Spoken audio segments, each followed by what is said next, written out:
Morning, church. You can sit down. Love you. It's so good to be with you. So good to see you. You too can lose 20 pounds in 2 weeks. You just contract COVID pneumonia and spend a week in ICU. Guaranteed to drop it. Feel like a puny old man.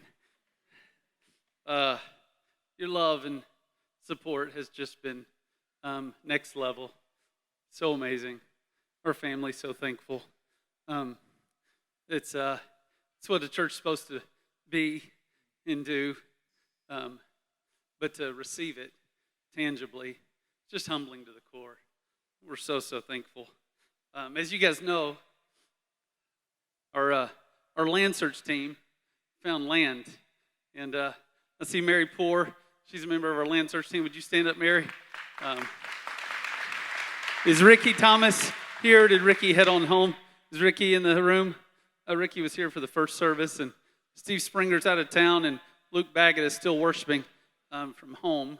But as we shared with you several weeks ago, we hit an obstacle, and we didn't share all the details of what that obstacle was because we didn't need every church member contacting their cousin and trying to, figure out how to partner with us to overcome the obstacle.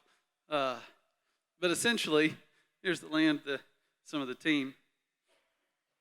Essentially, there was a help me, thank you. I had to get help in the first service. There was a restriction in the deed back when the land was originally sold in 1964, and one of the restrictions was must be used for residents only, and there were silly other restrictions like no more than 2 dogs and 50 chickens, allowed on the, to live on the land. And so essentially what had to happen, there were several neighbors that had the exact same restrictions. And so the owners that were selling the land to us, they had to go and find the last living heir of the original sellers that sold it to them. And they had to get them to agree to terminate the restriction. And that was the first big obstacle, first big step. And then the 11 neighbors that had the same restrictions, they had to consent to the termination.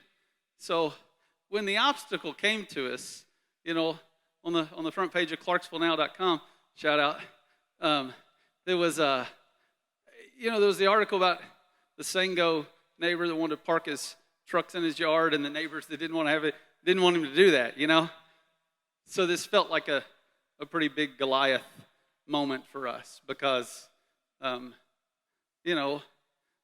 like Sango, and they don't want it to change much, right? And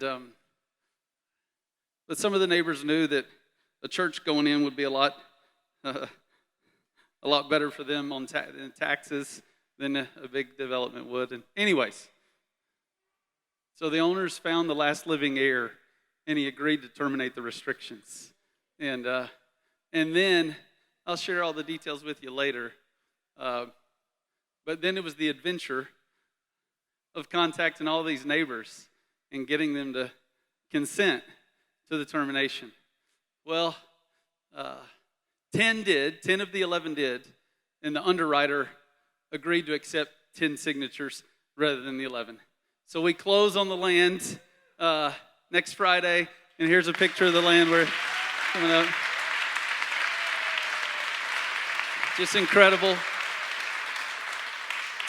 So a little over 10 acres, and I don't know if your map senses are dialing in here, but it borders Sango Elementary School. It's right in the heart of Sango, and just incredible, and the opportunities for partnerships with that school are just endless possibilities. Incredible. Sango Road address. There's a little house in front on the property. It's part of the property that we may use for offices or missionary housing or something like that, and we hope to keep the house there. But at real life, as a young church, less than 3 years old, you don't have many traditions. But one of the traditions we have is the Sunday after Easter party. And so, we have the Super Bowl of church, which is Easter, and then we go and do the Sunday after Easter party. So we're going to have our worship service and the Sunday after Easter party on the land of the Sunday after Easter. It's going to be awesome.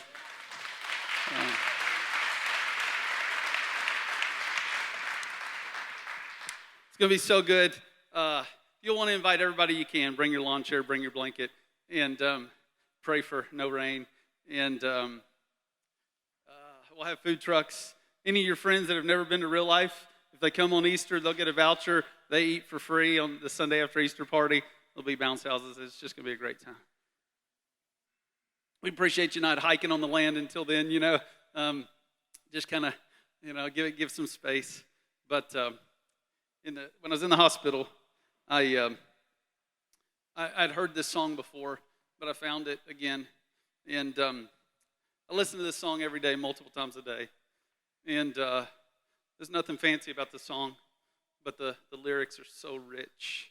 And it was the vision of God that I needed to be able to persevere and to trust Him. And so it's called Behold Our God. And I encourage you, jump in, sing out, and go home. Pull it up on Spotify. Listen to it a little slowly. I love you, church. Love you so much.